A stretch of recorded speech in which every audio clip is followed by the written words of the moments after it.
Hello friends, study class 0.2 में आपका स्वागत है। I am Sonu. दोस्तों, आज हम बात करेंगे mid term examination 2022-23 class 12। Subject क्या है? पॉलिटिकल साइंस, है ना।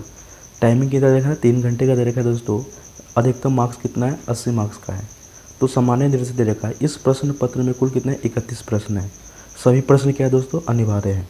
दूसरा क्या देखा है? खंड ए में 1 से 5 योग्यता आधारित प्रश्न है ना। इसमें क्या दे रखा है कि प्रश्न संख्या 1 से 2 में क्या है? केस स्टडी है। आधारित वस्तुनिष्ठ प्रकार के 4 अंकों के क्या दे रखा है दोस्तों? प्रश्न आपका दे रखा है। दूसरा क्या दे रखा है आपका? प्रश्न संख्या 3 से 4 क्या है? स्रोत आधारित है। प्रत्येक स्रोत आधारित अवतरण में 2 प्रश्न 3-3 अंकों के क्या दे रखा है दोस्तों? 2 प्रश्न है जो वो है 3-3 अंक का दे रखा है। उसके बाद क्या दे रखा है दोस्तों? प्रश्न संख्या 5 में क्या है? कार्टून है, चित्र आधारित 4 अंकीय है। तीसरा क्या देखा? खंड बी में वस्तुनिष्ठ प्रकार के प्रश्न है और प्रश्न संख्या 6 से 21 एक अंकीय प्रश्न है और इनके उत्तर दिए गए निर्देशों के अनुसार दीजिए, है ना। उसके क्या देखा दोस्तों? 4 खंड सी में वर्णनात्मक प्रकार के प्रश्न है, descriptive types of the question है। प्रश्न संख्या कितना है? 22 से 24 2 अंकीय प्रश्न है और इन प्रश्नों में कितना? 40 शब्दों से अधिक नहीं होना चाहिए। प्रश्न कितना है? 25 से 27 है। 25 से 27 कितना दे रखा है? 4 अंक का दे रखा है। इनमें कितना? 100 शब्दों से अधिक नहीं होना चाहिए। अगला क्या तरीका है दोस्तों? प्रश्न संख्या 28 मानचित्र से संबंधित है और 4 अंकीय प्रश्न है। इसके उत्तर दिए गए निर्देशानुसार देना है दोस्तों। आगे क्या तरीका है दोस्तों कि 29 एक से है 6 अंकीय प्रश्न है। जो 3 प्रश्न क्या है? 6 अंक है और 150 शब्दों से अधिक नहीं होना चाहिए, है ना। तो पहला क्वेश्चन हम बात करते हैं दोस्तों, जो क्या देखा है? योग्यता आधारित प्रश्न है। निम्नलिखित गद्यांशों का ध्यानपूर्वक अध्ययन कीजिए और इस पर आधारित प्रश्नों के उत्तर दीजिए। विश्व राजनीति के लिए पानी एक महत्वपूर्ण संसाधन है। विश्व के कुछ भागों में साफ पानी की क्या है? कमी हो रही है। साथ ही विश्व के हर हिस्से में स्वच्छ जल समान मात्रा में उपलब्ध नहीं है। इस कारण संभावना है कि साझे जल संसाधनों को लेकर के पैदा मतभेद 21वीं शताब्दी में फसाद की जड़ साबित हुई है। इस जीवनदायी संसाधन को लेकर के, है ना, हिंसा, है ना, लेकर को संघर्ष और हिंसा की संभावना है। और इसी को इंगित करने के लिए विश्व राजनीति के कुछ विद्वानों ने जल युद्ध शब्द गढ़ा है ना। जैसे इसी से इसको आपको पढ़ना है, ध्यान से शांति से पढ़ना है और इसी के अकॉर्डिंग आपको आंसर देना है कि उपरोक्त गद्यांश में किस प्राकृतिक संसाधन की चर्चा की गई है। तो क्या है? जल संसाधन की चर्चा की गई है दोस्तों। दूसरा क्वेश्चन दे रखा है आपका 1.2 जल युद्ध की संभावना का मुख्य कारण क्या है? तो पहले क्या है? जल का प्रदूषित होना, पानी का भूमिगत होना, पानी का खारा होना, विश्व के हर भाग में शुद्ध पानी समान मात्रा में उपलब्ध नहीं है। तीसरा क्वेश्चन दे रखा है आपका इसमें 1.3 में वे देश जिनके बीच जल के लिए हिंसक संघर्ष हुआ था। तो जापान, पहला क्या देखा है? जापान, चीन, दक्षिण कोरिया। बी दे रखा है जर्मनी, इटली, फ्रांस। और सी दे रखा आपका जॉर्डन और सीरिया, इजराइल, है ना। डी दे रखा है इजराइल और सीरिया, तुर्की के बीच।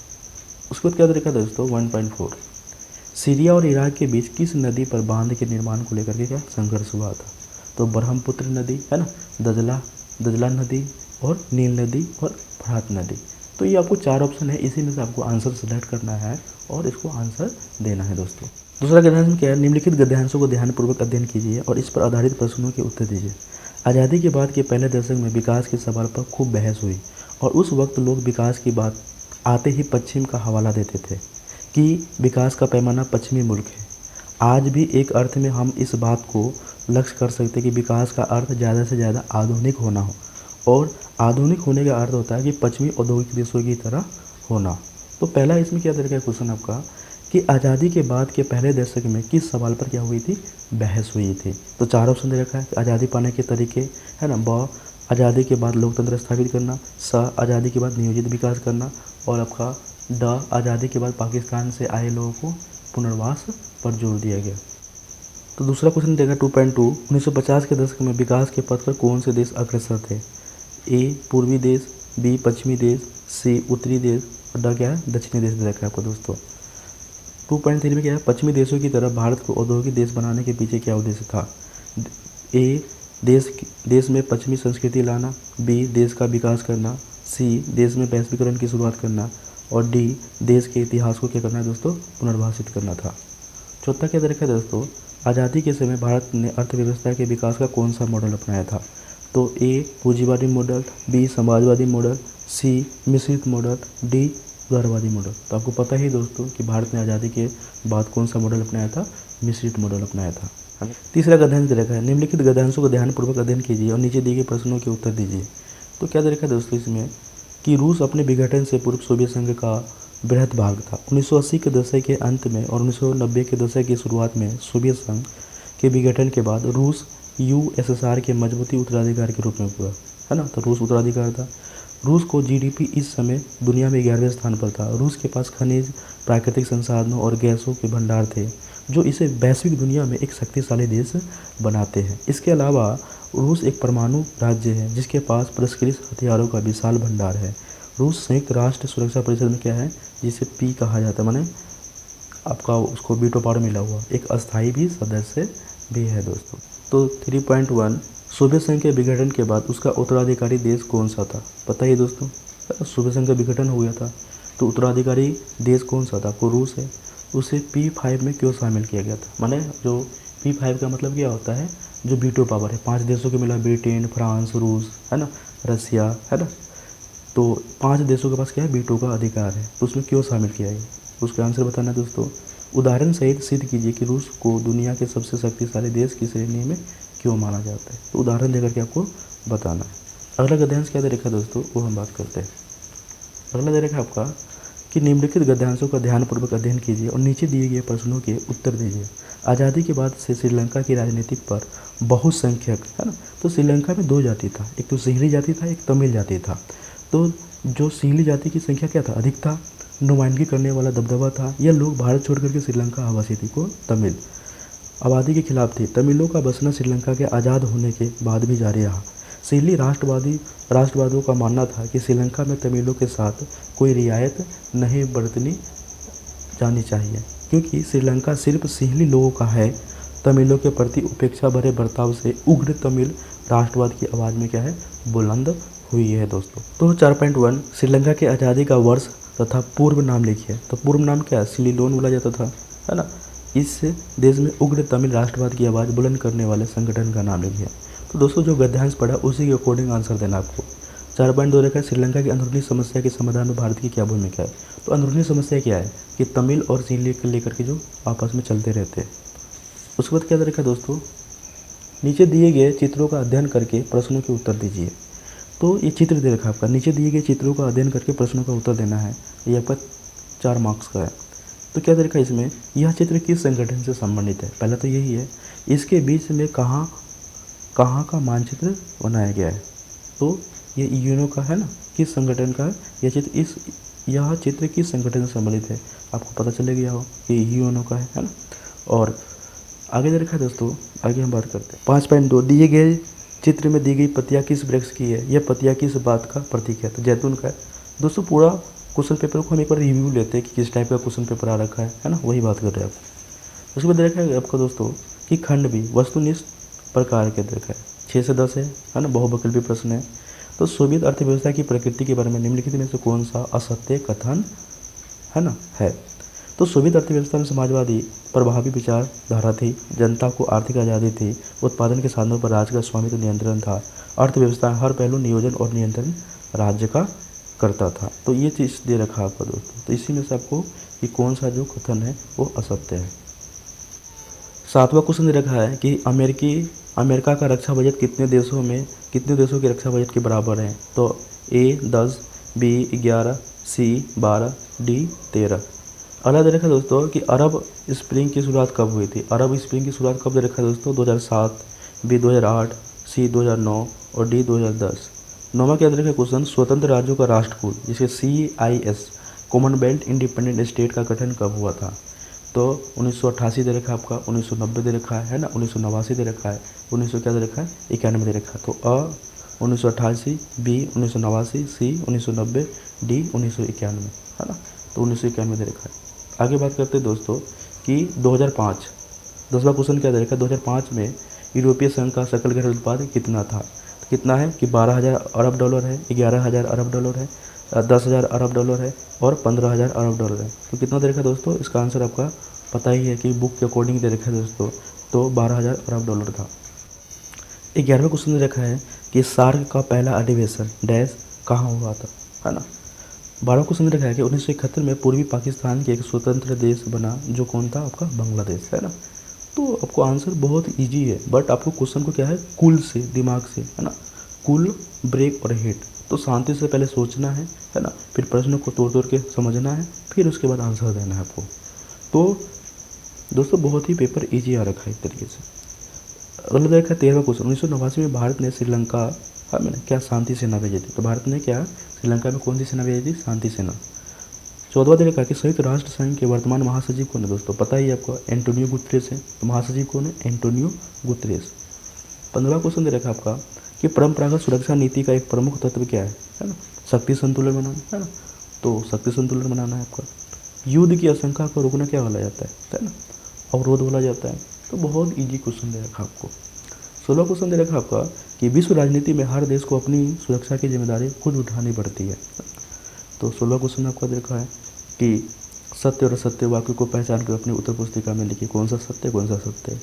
17वां देखा है सितंबर 2002 में संयुक्त राज्य अमेरिका पर आतंकी हमला हुआ, है ना। अगला देखा है कि वैश्वीकरण हर अर्थ में क्या है, सकारात्मक ही होता है। तो जो भी आपका प्रश्न इसमें है ना, सत्य असत्य वाक्य को पहचान कर अपने उत्तर पुस्तिका में क्या करना है दोस्तों, लिखना है, कौन सा असत्य कौन सा सत्य है। तो अगला क्वेश्चन क्या दे रखा है दोस्तों कि वैश्वीकरण के एक वैश्वीकरण 19वां क्वेश्चन क्या दे रखा है कि वैश्वीकरण एक बहुआयामी अवधारणा है। एक नंबर बता रखा है दोस्तों, निम्नलिखित प्रश्नों के संक्षिप्त उत्तर लिखिए, है ना। जो 20वां क्वेश्चन दे रखा है कि भाग्य वधु से चिर प्रतीक्षित भेंट से आप क्या समझते हैं। आपको पता ही दोस्तों, जब हमारा देश आज़ाद हुआ था तो भारत के जो प्रधानमंत्री जवाहरलाल नेहरू ने जो भाषण दिया था, उसी को चिर प्रतीक्षित भेंट के नाम से आपको जाना जाता है। सीमांत गांधी के नाम से किसे जाना जाता है, आपको पता ही है, खान अब्दुल गफ्फार खान को सीमांत गांधी के नाम से जाना जाता है। शॉक थेरेपी से क्या अभिप्राय है, 22वां क्वेश्चन है। आपको पता ही है दोस्तों कि शॉक थेरेपी का मतलब क्या होता है, आघात पहुंचा करके उपचार करना, है ना। तो 23वां क्वेश्चन दे रखा है कि सत्ता के नए केंद्र से क्या अभिप्राय है ना। और 24वां क्वेश्चन दे रखा है आपको दोस्तों, ब्रिक्स की स्थापना का मुख्य उद्देश्य क्या था। ब्रिक्स में आपको पता ही कि 5 देश होते हैं, है ना। ब्रिक्स ब्राज़ील, है ना, भारत, रशिया, चाइना, है ना, साउथ अफ्रीका। अंतर्राष्ट्रीय 25वां क्वेश्चन दे रखा है कि अंतर्राष्ट्रीय श्रम संगठन के किन्हीं 2 कार्यों का वर्णन कीजिए। दोस्तों पेपर बहुत ही ईजी आ रखा है। 25वां क्वेश्चन दे रखा है कि संयुक्त राष्ट्र संघ के कोई 2 उद्देश्य बताइए। बहुत ईजी है, जो बच्चा पढ़ा होगा आराम से आंसर देगा, तसल्ली से दे देगा। तो इसलिए दोस्तों पैनिक नहीं होना, बहुत इजी क्वेश्चन है। और आपको ये मिड टर्म एग्जाम से पता चलेगा कि आप कितने पानी में हैं, आपको कितना मेहनत करना है। तो इसलिए दोस्तों आप अपने पर विश्वास रखिए, है ना। ज़िंदगी में आपको सक्सेस होना है तो अपने पर विश्वास रखिए, है ना। और आप देखना कि मिड टर्म में जो एग्जामिनेशन दिया था आपने, तो देखना कि कितने मेरे नंबर आए। ये निराश नहीं होना है। इसको जैसे आपको मान लो 80 में से आपको 50 आ गया, तो आपको इम्प्रूवमेंट करना है ना। तो 26वां क्वेश्चन, समकालीन राजनीति में पर्यावरण की चिंता के किन्हीं 2 कारणों को लिखिए, है ना। तो 2 कौन कौन सा कारण है आपको बताना है। टिकाऊ विकास क्या है, टिकाऊ विकास क्या है दोस्तों, और इसको कैसे लागू किया जा सकता है, तो ये बताना है। 27वां क्वेश्चन दे रखा आपका कि नियोजित विकास का क्या अर्थ है। नियोजित विकास में बॉम्बे प्लान की क्या भूमिका रही, तो आपको ये बताना है। अगला क्या दे रखा है दोस्तों कि नीचे दिए गए दक्षिण पूर्व एशिया के मानचित्र में ABCD 4 देश दर्शाए गए हैं और दी गई जानकारी के आधार पर इन देशों की पहचान कीजिए और अपनी उत्तर पुस्तिका में निम्नलिखित तालिका के रूप में बताना है दोस्तों, है ना। तो पहला, दूसरा, तीसरा, चौथा संबंधित अक्षर है और देश का नाम आपको बताना है। ये कौन कौन सा इसमें आपका दे रखा है। तो दोस्तों आपका इसमें दिखा रखा है कि पहला क्या है, वह देश जो 1967 में आसियान का एक संस्थापक देश था। दूसरा क्या दे रखा है कि वह देश जिसके टकराव को आसियान ने आसियान शैली के माध्यम से समाप्त किया गया। तीसरा क्या दे रखा है, वह देश जिसके साथ भारत ने मुक्त व्यापार समझौता किया। चौथा क्या दे रखा है कि वह देश जो 1967 के बाद आसियान का सदस्य बना। तो दोस्तों बहुत ही इजी क्वेश्चन दे रखा है आपको। इसी में आगे क्वेश्चन क्या दे रखा है दोस्तों, आगे हम बात करते हैं। आगे दे रखा है आपका 29वां क्वेश्चन, है ना। तो 29वां क्वेश्चन में आपको क्या दे रखा है कि बाहरी सुरक्षा के पारंपरिक धारणा से क्या अभिप्राय है। तो सबसे पहले बाहरी सुरक्षा के पारंपरिक धारणा से क्या अभिप्राय है, पहले तो इसका जवाब देना है दोस्तों, और किन्हीं 2 विकल्पों का वर्णन करना है। तो इसमें 2 क्वेश्चन है, पहले बाहरी सुरक्षा की पारंपरिक धारणा से क्या अभिप्राय है और किन्हीं 2 विकल्पों का कहना है दोस्तों, वर्णन करना है। अगला क्वेश्चन दे रखा है, इसी में आपको अथवा में भी दे रखा है, आतंकवाद क्या है, आतंकवाद के प्रयोग करने के विभिन्न साधन कौन कौन से। तो पहली परिभाषा आतंकवाद, फिर आतंकवाद के प्रयोग करने के लिए विभिन्न साधन कौन कौन से हैं? तो 2 क्वेश्चन है दोस्तों, ध्यान से पढ़ना और आंसर देना है। तो पहला क्वेश्चन कितना 2 नंबर का है, दूसरा कितना है 4 नंबर का है। तो बाहरी सुरक्षा की परंपरा के ध्यान से बताओगे तो 2 नंबर मिलेगा आपको, और किन्हीं 2 विकल्पों को बताओगे तो आपको 4 नंबर मिलेगा दोस्तों। सेम क्या है, वैश्वीकरण ने भारत को कैसे प्रभावित किया? जो वैश्वीकरण ने भारत को कैसे प्रभावित किया है, उदाहरण सहित उत्तर देना है। तो इसमें उदाहरण सहित आपको आंसर देना है। वैश्वीकरण ने सांस्कृतिक भिन्नता में किस प्रकार वृद्धि रही, स्पष्ट करना है ना। तो ये आपका 6 नंबर का है दोस्तों। 31वां क्वेश्चन क्या दे रखा है कि राज्य पुनर्गठन आयोग क्या है? तो राज्य पुनर्गठन आयोग 3 नंबर का है दोस्तों। इसके महत्वपूर्ण सिफारिश क्या थी, है ना, वर्णन कीजिए। तो दोस्तों इसमें कि पहले तो राज्य पुनर्गठन आयोग के बारे में बताना है आपको, इसके महत्वपूर्ण सिफारिश क्या थी, है ना, वर्णन करना। दोस्तों फर्स्ट चैप्टर से देखा, स्वतंत्र भारत की जो पहली बुक है राष्ट्र निर्माण की चुनौती, उससे दे रखा, बहुत ही ईजी क्वेश्चन दे रखा है दोस्तों। स्वतंत्रता अथवा में क्या दे रखा है दोस्तों कि स्वतंत्रता प्राप्ति के बाद प्रमुख चुनौतियों में एक चुनौती थी जो राष्ट्रीय एकता को बनाए रखना। इस चुनौती के संदर्भ में सरदार वल्लभ भाई पटेल की भूमिका का वर्णन कीजिए। तो दोस्तों आपके 3 चुनौतियाँ था, है ना। पहला तो था कि एकता के सूत्र में बांधना, है ना, लोकतंत्र की स्थापना करना, है ना, और सभी लोगों को क्या है, विकास करना। तो क्या स्वतंत्रता प्राप्ति के बाद प्रमुख चुनौती में से एक चुनौती थी। देखो यहाँ पे तीनों चुनौती के बारे में बात नहीं कर रहा, बहुत सारे बच्चे ने गलत किया होगा कि राष्ट्रीय एकता को बनाए रखना इस चुनौती के संदर्भ में। तो राष्ट्रीय जो एकता है ना, उसकी सरदार पटेल की भूमिका का वर्णन करना है दोस्तों। इसमें तीनों चुनौती के बारे में मेंशन नहीं करना है दोस्तों। इसमें जो राष्ट्रीय जो चुनौती था उसके बारे में बताना है, उसमें सरदार पटेल की क्या भूमिका था उसके वर्णन करना है दोस्तों। अगर ये वीडियो आपको अच्छा लग रहा है तो लाइक, है ना, सब्सक्राइब एंड शेयर कीजिए।